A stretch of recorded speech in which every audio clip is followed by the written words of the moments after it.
Hi, everybody. Welcome back to the Country Chats podcast with myself, Sandra Ganley. I hope you are all well. This is going to be our 16th episode. I cannot believe it. 16th or 17th episode. Absolutely mad. So I have a good friend here in front of me today. Usually on the podcast, I get to meet a lot of new people. But today I'm meeting somebody who I've known for a few years now. So I'm delighted to have David James here in front of me on the screen. David, how's things? Sandra, great to be on your podcast. And I'm excited as well because this is my first ever podcast. So lovely to see you. You're looking great and delighted to be here. Oh, I'm delighted it's your first podcast. I suppose I didn't even think of that because obviously with you on the radio all the time, you're the one doing the interview. Yeah, it's certainly strange now being at this side of the interview, but I'm really looking forward to it and just looking forward to having the crack. And I see that your podcast has been going from strength to strength as well. So that's great to see. Fair play to you. Thank you very much. Yeah, 16, 17 episodes in, which is mad. And I'm delighted to have you on the show today. And as I said there at the start, we already know each other for a few years. I'm delighted that you have been part of my Jiving Juniors anniversary dance every year. You've done second, third, fourth, and you would have done the fifth we didn't get to have one this year, but please God, you'll be back for the sixth. I know the kids absolutely love you for the simple reason that you come down and you start dancing with them in the crowd. Do you enjoy, well, I hope you're going to say yes, do you enjoy doing the Jiving Junior dances? I love the Jiving Junior dances. I suppose for me, it's kind of like a throwback for myself because I was always the youngest going to all these dances around home here in Donegal. Me and my brother used to head off every Friday night to Letterkenny to the dance. And I was probably only about maybe 13 at this time, but I used to get into the dance up there. So when I go down to the Jiving Juniors, it's kind of like a wee flashback back to my childhood, and I love it. And it's great to see that you're cultivating that platform for all those young dancers who are getting into the music. It's just so great to see, and the kids are also enthusiastic down there as well. So I love the Jiving Juniors dance, and I definitely missed it this year. It was actually the last gig that I did before lockdown was your anniversary dance. I know we didn't lock down to a few weeks after that, but the following weekend I was going over to Liverpool to watch the Liverpool match, so I took that weekend off. So the Jiving Juniors, the McWilliam Park, the 1st of March 2020 was my last gig. Oh my God, that's mad. And like literally, I was so happy. Like I usually I have it sometime in March, and it always kind of depends on yourself and Stuart and whoever else is singing. I kind of go by what suits you, but we literally just got in by the skin of our teeth. Thank God it went ahead. I really did miss it this year as well. But a sixth anniversary, please God, we'll all be back. And I'm booking you now. You're officially booked for this. I've no date, but you are booked. And it's great. Your dad does always come as well for the spin. And there's been a house party. Oh God, was that 2 years ago? So yeah, that's the background, I suppose, between the two of us was the Jiving Junior dances. So yeah, I know the kids definitely missed it as well this year. Never mind us two here whinging that we missed it. Of course, but it's such a great social aspect for all those kids as well, an opportunity to meet friends outside of school and give them all a common interest. So it's brilliant that way, isn't it? Absolutely. No, we will be back, please God, for the sixth. And even if we can't have one, we'll do something. We'll do something for sure. So anyway, for those that don't know you, obviously there's a bit of an accent going on there. So we know you're not from Mayo, beside me. You're from up there in County Donegal. You're on the border, are you? I didn't realise that. Yeah, I'm just right on the border here in a little village called Clay. It's literally about 5 miles from Derry, but it is on the Donegal side. I live about 15-20 minutes away from Letterkenny, which is where I work in Highland Radio. So right here on the border, but yeah, a Donegal man through and through. Very good. And I just had a quick look on your Facebook today, just ahead of the interview, just to see was there anything I was missing. But like obviously a lot of country artists at the moment are quiet and there's not much singing work going on. But your Facebook, you've actually been really busy. You have, obviously you're on Highland Radio. You can talk about that in a second. You have been doing lives on Facebook. You have done a duet with Daniel O'Donnell, which has just gone totally crazy. Like, it just seems like you've been really busy, which is absolutely great. So I don't know where you want to start there, filling us in. Yeah, well, I suppose I have to be kind of grateful for the lockdown in a few ways because it gave me the opportunity to record a duet with Daniel because we were going to be performing at a concert together for Highland Radio last March, a few weeks after your Jiving Juniors event, and we had spoke about doing a duet that night. So then the concert was obviously cancelled because of COVID and everything was all up in the air. And Daniel would phone me quite regularly just for the chats. He's such a nice guy. But we were speaking on the phone one day and he just happened to say, maybe we'll record a song. And I was like, of course we will. Brilliant. Unreal. So then we went about looking for different songs, and Daniel was looking at songs and I was looking at songs, and we just couldn't find the right one that was going to merge us together properly. So we decided to contact Shuni Cramsey, who's a great friend of ours, and he wrote the song "Don't Take the Good Times for Granted." So we went down in to record it in between lockdowns last summer.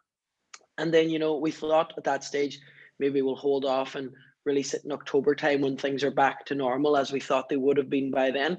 And then October came, November, December. And then in January, we just thought, to hell with it, we'll just release it and hope for the best. So we released it and we released the video. And kind of very glad that we did now because, it's done exceptionally well. I think the video's got like 5.5 million hits. It's actually on 5.9 million as of an hour ago. 5.9 million, is it? Yes, well, there you go. I checked earlier. Yeah. So that like almost 6 million people have watched that, and I had the opportunity to go on national television as well. We did what did we do now? We did this morning, we did the 6 o'clock show, we did the Nolan show, we were on RT Radio 1 with Ray Darcy, and I think we were on pretty much every radio station in Ireland talking. So that was such a great thing for me. And to get to record with Daniel as well, who is my absolute idol. I remember going to see him for the first time with my godparents whenever I was about 13, 14 in Letterkenny in the Clanree. He was doing a concert, and, that night was definitely like a catalyst for me to pursue this career. So fast forward 6, 7, 8 years, and to have this opportunity to record with him has been brilliant. So been very lucky that way, being brilliant with the reaction. And I think it's really helped sort of get my name out there in the last 5 or 6 weeks. Yeah, absolutely. I mean, obviously the title of the song, "Don't Take the Good Times for Granted," is very topical as well. And I mean, it's flying it on Facebook. But yes, when I before every interview, even if I know the person, I'll do a quick Google just to see is there anything I'm missing. And literally everything that came up in the first page or two on Google was the single. It was nothing to do with you on your own. It was literally you and Daniel. So straight away, that's absolutely brilliant. It's just been so good for you, and it's building all the time. 5.9 million views. It'll probably be on 6 million after this podcast. Yeah, well, as you say, it's been great, the reaction that it's gotten. And we've got an online store on my website, and we were seeing all these orders coming in from really, really, really international places. Like we were shipping to Australia and New Zealand, all across America, Canada, as far away as all across Europe. Countries that I'd never even heard of were on there and buying my single and my album. And I suppose that's the Daniel effect that you would call it. So to be associated with him is great, and he's been such a great friend and mentor to me as well. So delighted with how that's turned out. And I see people have recorded line dances in America to it and different weird things like that. Oh, have they? Oh, I must look into that. So I'd say, oh God, that's really cool. Well, I'll definitely have a look at that. That's mad. That's when I feel like whenever you see somebody doing line dancing over in America to an Irish country music song, you're like, okay, that's big. That's a big deal. Well, do you know what I'm actually really looking forward to is whenever the shows get back and performing that song live on stage with Daniel, to see how the audience react to it live in person, because we know they've reacted so well virtually, but it's just going to be interesting to see, if they sing along to every word, if they sing a chorus on their own. So I'm really, really excited to see how that's going to pan out, because, we really have had a hit whenever you think about it, but not being able to perform it in front of a live audience is a wee bit disappointing. So I'm really, really excited to see how they reacted and to see if they know it and sing along with it and all whenever we get back. Yeah. Oh no, that would be absolutely brilliant. And as well as that, you're guaranteed that you will get to perform it with Daniel. So you're guaranteed a few gigs there. So on the business side and on the promotion side, that's absolutely brilliant. And of course, it's enjoyable. It's a great opportunity. So it's kind of up from here, really, with regards that side of things. Well, we'll keep the fingers crossed, and just keep working away. And we have a few things lined up. That concert that we were supposed to be doing together before the lockdown, that will still be taking place as soon as possible. And I'm also a guest on the Gertrude's Burn Cruise next February, and Daniel's on that. So hopefully we might be able to perform in it on the likes of those shows. So really, really excited about that. Oh, that's brilliant. Yeah, it's not a matter of where, it's a matter of when. Yeah, that's it. Yeah, Yeah, that's it. yeah. I'd sing it in the local pub at this stage. That's it. Anywhere around the Yeah, kitchen. yeah. And as well as that, then you've been doing your lives on Facebook, and you've also, I mean, you're on Highland Radio. That continued as normal for you, really. So I suppose that was a great Yeah. outlet, especially at the start, I'm guessing. It was, whenever the first lockdowns came and everybody had stopped their job, like as far down as like all the teachers and all the rest, everything had just stopped. And I remember there was a period of like 7 or 8 weeks where I maybe met 2 cars between here and Letterkenny to have.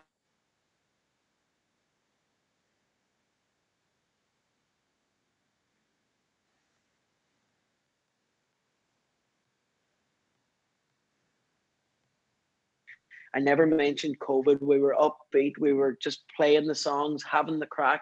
And I think it really helped lift people's spirits because, for a long time, I think maybe my voice or the other presenters' voices might have been the only voice that people might have heard for a full day or a full week or whatever. So I think it was great in that sense. It gave me great comfort knowing that it was helping other people, but it also helped keep me sane, getting out of the house for that few hours a day. So absolutely loving my job up there.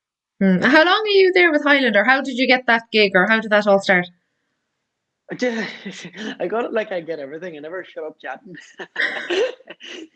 What happened was I was doing an interview with them for a gig that I was doing, and my now producer, Linda McGorty, happened to be there listening to the interview, and she just said to me, you've got a good voice for radio and a nice presence. Would you be interested in it? And, it was something that never really crossed my mind before then. So I thought, why not? And they asked me would I send them in a demo. So I had to go into just a local recording studio and record a mock radio show, so to speak. And at the time, I felt so embarrassed. Like I don't think I let my family hear it or anything before I sent it into them. But I sent it into them anyway, and they called me and they asked me to come in, and I had to do another demo live with them. And then they started training me up, and that was I done my first show on the 2nd of October 2017.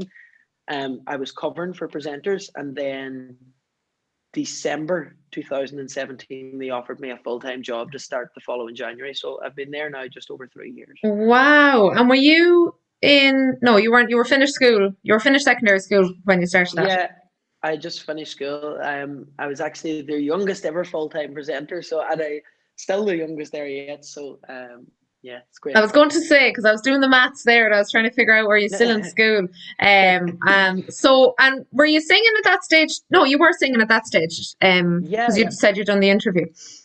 Yeah, I started singing when I was at school. I got a PA set and all the rest from Santa one year when I was 14, 15, and my brother, he was heading off to China to dance in a show. And I remember that Christmas, he wasn't going to be there for Christmas, so he left me a Christmas card with some money inside it, with a note with a number for a guy locally who made backing tracks. So he gave me this money to go and get my first backing tracks made. So I went and got them made. And then my auntie was celebrating her 50th birthday, and I was the entertainment. They were on a very tight budget. So that was my first gig. And then for the next maybe 2 or 3 years, me and dad would just kind of drive around any pub that would take me in, and I'd do my show there. When I was 15, I had my 2 hour program together, and I was in around all the pubs singing, and I just did that for a few years and loved it and learned so much, and had some great nights, had some dreadful nights. Like I remember one night in particular where I was in a pub in a show here in Donegal, and it was just me, my dad, my uncle, and one other man. And here's little 15-year-old me sitting waiting to go on, thinking, oh my God, nobody likes me, and there's nobody here. But it just happened to be that that's the way the pub was. So the owner was like, you're still going to go on and sing away. We just keep it going here. So I remember that night, and I just pretty much sang to that one guy. But it was one of those nights where I really, really learned an awful lot about how to conduct yourself whenever gigs are hard like that. And I feel experiences like that have really stood to me and made me really appreciate the better gigs once they came along. Yeah, and that's yeah, like even if you had five people the next night, that would be you'd be looking at that and you'd be thankful for Yeah, that. I get yeah, yeah, no, that yeah, absolutely makes sense. And I think all singers have had that kind of a night where there wasn't many people there or there was maybe the dad or the mum or something like that. yeah. So with regards to the singing, it not that it happened late, but well, I mean 15, 16 was, you got out on the road. So it was actually quite natural as well. You didn't say, I'm going to go out and start singing. It was kind of natural. You got the PA set and then your brother Yeah. got the backing tracks. But so since then you've been gigging away. And then you got the job with Uh-huh. the radio and that's what you've been at. That's been it since really. Now one question I have, because obviously, well, I know you're a dancer as well. Some of the listeners might Yeah. not know that David is according to Google, you got 11th in the world under 13. I had to do a Google search. Am I right? I am right, aren't I? Probably now there was a sixth year in there. I got sixth Oh, I didn't and go there back was far enough, did I not? Sugar. yeah, maybe not. Yeah, so David is a world champion Irish dancer. And what's been in my head is, well, how did you find it hard when you finished school to figure out, am I going down the singing and the DJing route? Or am I going off? You said your brother was on tour. Was he with Lord? Was it Lord of the Dance? Yeah, he was with a load of shows Yeah. throughout his time. He's been with pretty much all of them. Okay. Um, And did you ever, were you caught? Because you don't dance as much now. Well, I'm not, I could be totally wrong, but, yeah. but tell No, me you're about kind of, is there a battle between the two or it seems like you've picked the music over the dancing in a way? yeah, no, you're totally right.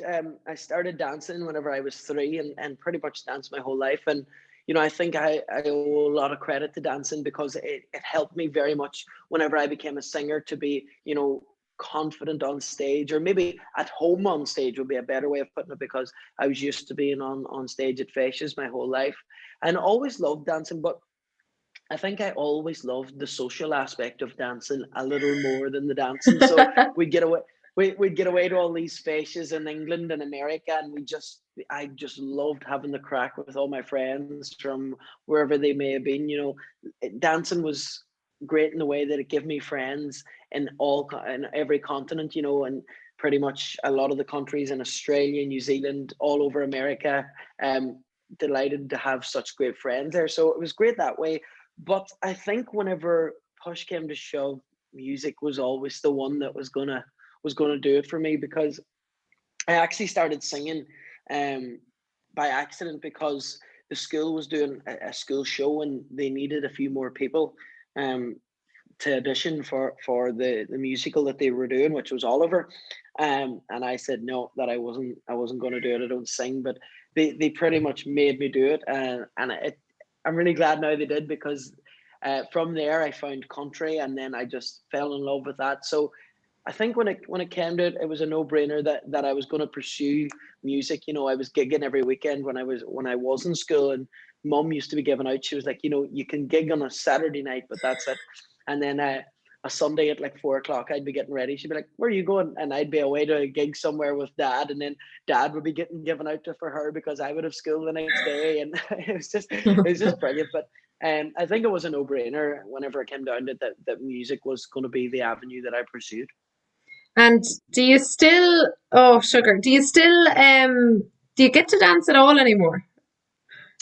Now and again, I was on tour year before last with a show with a singing show in the UK for 2 weeks. It was like a Night of the Stars kind of thing that was on tour, and I danced in that. I think if I was ever lucky enough to have my own theatre show, that I would definitely incorporate the dancing in some way because I suppose it's such a huge asset to have in your life that it would probably be a shame not to use it in some capacity. Now, maybe I get really good dancers to come out and dance, and I come out for a few steps at the end. I don't think I would be as fit as I used to be, but definitely I would incorporate it in some way. Hmm. And when was your last Worlds? How long ago was it since you danced at the Worlds? My last Worlds was in Montreal in 2015 in Canada. I was My going to last say solo. you haven't done it Yeah, since I've got to know you. That's Yeah, yeah. So yeah. Well, actually, in 2017, I went back to my dance school because they needed an extra fella for the Ceilidh, and we actually won the senior mixed Ceilidh in Mhm. 2017 in Dublin. So that was lovely, because the other 17 members, we all grew up together dancing from we were really young, and we were all coming to the end of our career. It's funny, since we won the world that day, the eight of us haven't danced together at all since. I don't think we've all been together again since, really. So it was just such a lovely way to kind of cap it all off. That's lovely actually. And serious Yeah. question now, if you had to get up and dance your set, would you be able to have the fitness? I didn't have the fitness when I was in Montreal doing the words. Do you know this? I think I could give it a good old go. Maybe we do a short one, like the Piper or something like Yeah. Oh, I would love to see you dance actually, because I know you for so long as the singer. Like, so I would absolutely love. We should have. that. We should have organized this. I should have had got you to have the shoes ready. But no, Uh, that was if one if we ha- question I really if we wanted have to a know was had you. What was the battle between the two, or was there? Because yeah, obviously, as a dancer myself, I've never stopped the Irish dance, and there's a piece of me yeah, there that even though I'm nearly 20, I'm 28 now. There's a little part of me that's like, if a tour came up, I might go. Kind of, I can't. I'm not yeah, ready yeah, to give yeah, it up. The Jiving Juniors is my big draw, but the Irish yeah. dancing will always be I, there I by think the it's side. always going to be with you. But if you ever have another party in Ballodreen, is that what how you say Yeah, it? you have it. Uh, Yeah, absolutely, you have it if we right. ever have a if we ever have another party there, sure, maybe we'll get a step in then. Oh Jesus Christ, that'd be actually, yeah, funny we didn't do that before, considering there was myself and yourself and Laura. We could have done a step down the line. Okay, that's what. Okay, sixth anniversary, it's happening. The only time I've ever seen you dance is the slosh when you come down at the dance and do it with the kids. That's right. I That's love it. that. Yeah. And does your brother still dance, or has he finished touring and that? No, he's finished touring now. He had a great run of touring, and he really, really enjoyed his life touring. He was a great dancer. He got second in the world, and he was just a brilliant dancer. And he's actually a drummer now with the David Craig band, who are a wedding band here locally. And then he's also now nursing. He's into intellectual disability nursing, the same as my dad. So he's following in his footsteps, and he's also got a 3-month-old son now. So big changes for my brother, big changes here in our house because it's the first grandchild in the house. So we all absolutely love him. He's called Logan, and he's just been such a nice asset to the house, especially in times like this. Whenever we're living in with COVID, it's just been such a lift to everyone. So yeah, that's what he's doing now. That's lovely, and I saw all right. You had a picture up with Logan. So you'll have to start training Yeah, Logan up now as a drummer, singer, yeah, dancer. Geez, there'll be lots of options. And I must say to my sister that your brother is also working with the nursing as well, because we were just saying before the interview, my sister is an intellectual disability nurse, just and involved just like your father, and they were actually on a seminar, the two of them together today, and the two of us are here on a podcast. So I tell you, there's always a link yeah, there. There's always a connection. And as I yeah. said, I've met your dad a few times when he's come down. He's been the roadie when you've done the dances down here in Mayo. But okay, so I got my question answered. So what was the battle between the dancing and the music? So that's we can finish the podcast now. I know I've heard everything I need. I know. Now one thing I didn't mention to you, number one, it totally slipped my mind. And number two, sometimes I don't tell people we have a quick fire round to do. Oh, surprise. Yeah, surprise for anyone that is listening to this on Spotify. David's face just changed totally when I said quick fire round. Yes, quick fire round, but I'm happy that I don't tell people because then they can't like prep. So I have about Yeah, 10 questions here. And we'll just 1 word answer, 2 word answer, that kind of thing. And we'll go with the flow and see what happens. Are you ready? I'm ready. Okay, so here's the quick fire round with David James. He's a bit nervous, but I think he'll get through it. All right, David. So, favorite American country music singer? Randy Travis. Favorite country song to listen to? Hard rock bottom of your heart. Do you prefer to sing a jive or a waltz? I prefer to sing a jive, yeah. My next question is, can you dance? Now, we know you can Irish dance. I know you can line dance. I'm assuming you can jive and waltz as well. Yeah, I will give it a good old go anyway. I'll have to watch you jiving and I'll let you know. Okay. Who is your favourite Irish singer other than Daniel O'Donnell?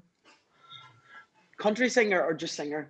Oh, give us country singer and just non-country singer. So I'll let you have two choices. Okay, non-country singer would definitely be Tommy Fleming, and my favorite country singer in the Irish country scene would be Jimmy Buckley. Yeah, Very good. Do you prefer to perform at a concert or a dance? concert. Why? I love the intimacy of a concert. Don't get me wrong, I really enjoy dances as well, and when everybody's up and dancing. But I really just enjoy the pull back atmosphere, getting the opportunity to sing songs that you would normally get to sing at dances, a few ballads and stuff. So I love concerts. Yeah. Very good. What's your favourite venue to gig in? You can say as a dancer or as a singer. I don't mind. The Millennium Forum in Derry. I love the Millennium. Such a beautiful theatre, and have had a few great nights there. And the likes of the Opry Le Daniel was recorded there for Teach Cahir. So yeah, the Millennium Forum. And it's only down the road from me as well. Yeah, and also Cowboys and Heroes Festival and the Clonmany Festival, two of the best festivals. Absolutely love them both. Very good. Who is your biggest fan? Who's my dad? Yeah, he's my biggest fan. Oh, I love that. Do you play any instruments? I play some guitar. Yeah, I kind of self-taught myself a little bit of the guitar now. I'm not overly good, but I can get by. And do you play it in gigs? I've never seen you. Yeah, I do. I play it now and again. Yeah. Very good. Next question, we already know the answer to. What's your favourite local radio station? Ocean F. Of course, I work for Highland Radio, so I absolutely love Highland Radio. But I have to say that all the other local radio stations in Ireland have been so good to me, especially since the duet with Daniel has come out. So I'm thankful to them all. No, that's great. What is your favourite song to sing? I love singing The Town I Love So Well. Yeah, I love singing that. I suppose it's a song that's very close to my heart as well, because my dad's from Derry and he grew up in the Troubles. So it's kind of like a throwback to his childhood, and it just kind of means a lot. And it always gets a great reaction as well. So I always feel good after it. Yeah. Very good. And last one, tell us something we don't know about you. Oh, that's a tough question. Something that you don't know about me. Something we might not know by looking at your Facebook or your music, or any other hobbies you're into that we wouldn't even have guessed. Something that like sewing or knitting or baking. Oh yeah, I love a bit of knitting. Something I have to think about that, Sandra. That's a really tough question. Okay, have a think. I've one more question. What's your favourite Okay. Irish dance to do, like reel, jig, hornpipe, set? What's your favourite? I always love the set dance. It's kind of the prize piece, isn't it? What ones did you do? Now, non-Irish dancers will not have a clue what we're about to talk about, but what ones did you do over the years, or when you were placed high in the world? I used to do the Kilkenny races. Yeah. All the time, just that was it the whole way through, Kilkenny races. Oh yeah, well, I suppose I would have done the Blackthorn stick as well whenever it was a jig set, mixture of Planxty Drury as well. I did that before, and the Piper and the Downfall of Paris. You've done them all. I did that before too. Yeah, pretty much. So something that people might not know about me is that. Something that people might not know about me. Sandra, this is the hardest question. Have you any fears? Are you afraid of anything? Yeah, I'm not afraid of very much, but rats and mice, I am so scared of the two of them. Yeah. Oh, I hate them both. Like if there was a snake there, I'd be fine, or a crocodile or something, or a shark, but a mouse or a rat, I can't deal with them. Yeah. So you're no good, so if there's a mouse in the house? No, I'd be so scared. There we go. So that's David James's fear. Rice and mats, or rice. Oh my God, rice and mats. Jeez, I'm getting tongue tied. Mice and rats. How did that turn out? Rice and what did I say? Rice and Rice and bats. Mats. And I'm laughing because our local takeaway is called Mats. Oh, is And it? Rice and mats. There we go. yeah, there we go. Okay, so you just about survived that quick fire round. I think I threw you a bit, did I? Oh, you definitely threw me there, and I wasn't expecting that, but I really enjoyed it, I have to say. That's good. I put you on your toes. Yeah. Yeah, no, that was good. I knew some of the answers to some of them anyway. Were you taught how to jive, or did you just kind of pick it up by looking? Like, obviously, because you were a dancer anyway, it would have been easy to Yeah. pick it up. But were you taught, or just picked it up naturally? No, I just picked it up naturally. Me and my brother, we would have practiced here at home, and we would have. What you know what we used to do? We used to watch the music videos at a time when there was people jiving in every music video ever, Yeah. and so we actually watched those videos and learned the moves from there, and we just learned them ourselves here in the kitchen, and then we So went you to the took dance every turns. Friday night. Yeah. Did you take turns being the girl? So Yeah, yeah, we did. Yeah, we used to take turns, and then we'd go out then on a Friday night and try to impress everyone there at the dances. Then, oh, show off then. well, I don't know about Um, that. so go back to the country music scene. Is there any? I suppose, look, we look at the country music scene and it obviously is brilliant and it is great and Yeah. it's given you a career and obviously the radio is linked to that. But is there ever any Mhm. downsides or any negatives? I know in previous episodes I've spoke, actually, funnily enough, it's mainly the lads that have brought it up, but with regards online trolls and bullying or comments, negative comments, have you ever experienced any of that? Well, I don't think there's an artist in any music industry that hasn't experienced some of that. I suppose it ends up just being how you deal with it. Now, I think I've been quite lucky in the sense that with my job on the radio, I haven't ever got too much of it. But I think when things like that happen, if you just kind of power through them, you'll be fine. But some downsides, I think I've definitely had a lot of ups and downs, and a lot of the time it's been my family here that have kind of picked me up and give me a kick whenever I needed it. But I suppose when you're starting out as a young artist, it's very, very hard to get opportunities to perform and opportunities to progress as well. So I suppose I have been promised quite a lot of things that might never have happened. They never ended up coming off. People saying, "Oh, we'll do this for you, we'll do that for you," and then it never happens. And you're sitting thinking to yourself, I suppose I was only maybe about 16, 17 when things like this were happening, 18 maybe. And when you're at that age and then things don't happen or you're told no, it can be very hard to take. So I would say that is the one downside. But at the same time, that is a learning curve. And it was certainly a learning curve for me, to the fact that, you have to keep working and keep going and keep pushing. So yeah, I guess that's the best way I could answer that one. No, that is good advice as well. And I mean, yeah, look, it does happen. Everyone, I suppose, it's how you deal with it or the way you react to it can depend on the severity of it or how bad it is or that kind of thing. But it came up on one or two other episodes, so that's why I just said I'd bring it Yeah. up. So going forward, I'm sure you have, not that you have to tell us, I'm sure there's a few secrets there, but I'm sure you've lots of plans and things and goals, I suppose, for when everything starts kicking off again. I think every artist or everyone has goals, but um yeah, I'm guessing they're there. It's just hard to know how they will pan out or when they will happen. But I'm sure there's a list of ideas there for you to be working away on. There is, being very lucky to have had the success with the Daniel single, and that has presented so many opportunities going forward. So now I'm working on my album. I've been writing some songs with Derek Ryan as well. He's actually written one for me, and we've come together.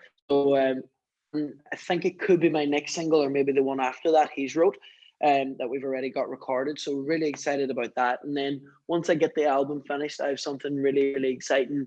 There are in the very early stages of planning we're really, really excited about. So look, lots to look forward to going forward. Looking forward to just getting back out and meeting at the shows. Whether that's going to be on a smaller scale for the first while, we don't know. But listen, we'll go with whatever way it happens. And I just can't wait to get back out there and move forward. Yeah. No, that's brilliant. And it's lovely to hear a success story. As in, look, I've been talking to the artists every week, and some have been quiet and not doing anything music wise, but it is lovely to hear that things have been going really well for you. And obviously, there's a lot of things coming out of the song with Daniel. And like that, you have the cruise next year. So I'm guessing if you have that gig, you have loads of other gigs, which is brilliant. It's just, as I said, a matter of when, not where. But no, that's absolutely brilliant. And yeah, just getting out, seeing people. And do you know what? It's funny because I'm actually meeting more people from the country music scene now than I ever would have, because every week I'm chatting to a different singer and I'm nearly meeting more than I normally would. But it's lovely to catch up with you because obviously I know you, and it's lovely to have the chats and see how you are. Now you mentioned you have your website there. If people want to check out and see where you are, you have your website. You have, as of this morning, 18,000 followers on Facebook, which is plenty. And you have you might have an Instagram. That's a bit up in the air. We don't know. Myself and Claudia Buckley, we've both had our Instagrams kind of hacked almost within like a week of one another, because it's funny. Whenever her Instagram got hacked, I texted her and I was like, Instagram get hacked. And a week later, I seen a text from Claudia Buckley, and I was, did your Instagram get hacked? So both of our Instagrams are hacked, so we're trying back at the moment. I don't know how these people manage to do it, but they manage to do these things, and we're working to get those back. But yeah, you can follow me on Facebook, and also my website is davidjamesmusic.co.uk. Perfect. There you go, guys. And make sure you go and check it out. Give him a follow. Keep an eye out for his Instagram page whenever it's back. I tell you, I thought he had me blocked because I couldn't find it. I even said to Laura, I was like, about it. Yeah, it was a bit of a rough patch. I even said to my sister Laura, I was like, can you see has David got an Insta? Not that I thought you blocked me, but I just didn't know why I couldn't see it. And I was on the podcast page, I was on my page, and then I was thinking like, oh, he's going to think now I didn't bother tagging him, and I was getting very worked up over something very simple. But now we know what's happened, so we can keep an eye out for the Instagram page. But David, it's been so lovely to catch up with you, and please God, well, as I said, I have you you're technically booked for the next Driving Juniors event. I don't know when. I know where. It's going to be Claremorris. Yeah. We know that much. I just don't know when, but you are booked. I know the kids absolutely love you, and I look forward to playing you when I'm back dancing outdoors now in 2 weeks, and I look forward to playing all your songs again, thank God. So I'll have you blaring out around Mayo and Sligo, around all the pitches. The whole village it'll hear your voice. But no, I really appreciate you coming onto the podcast and having the chats and filling us in on what you've been up to. Thanks so much for having me, Sandra, and best wishes to you with the podcast as well. You know, you're such a great ambassador for country music down the west coast of Ireland. It's great to see you doing so well and bringing so many young people into the country scene and just giving them something of value in their lives and I suppose a sense of community. So well done to you, and thanks for having me on the show. Thank you so much. That's very nice of you. No, I appreciate that. So guys, as always, thank you so much for tuning in to another episode of the Country Chats podcast. It's going from strength to strength. I appreciate all the listeners that I can see tuning in every week. Make sure you go and check out David James's Facebook page, website, and keep an eye for the Instagram. And if you're not already liking the Country Chats podcast, go and check that out on YouTube, Spotify, Facebook, Instagram, the works. So guys, stay safe, mind yourselves, and I will chat to you in the next episode.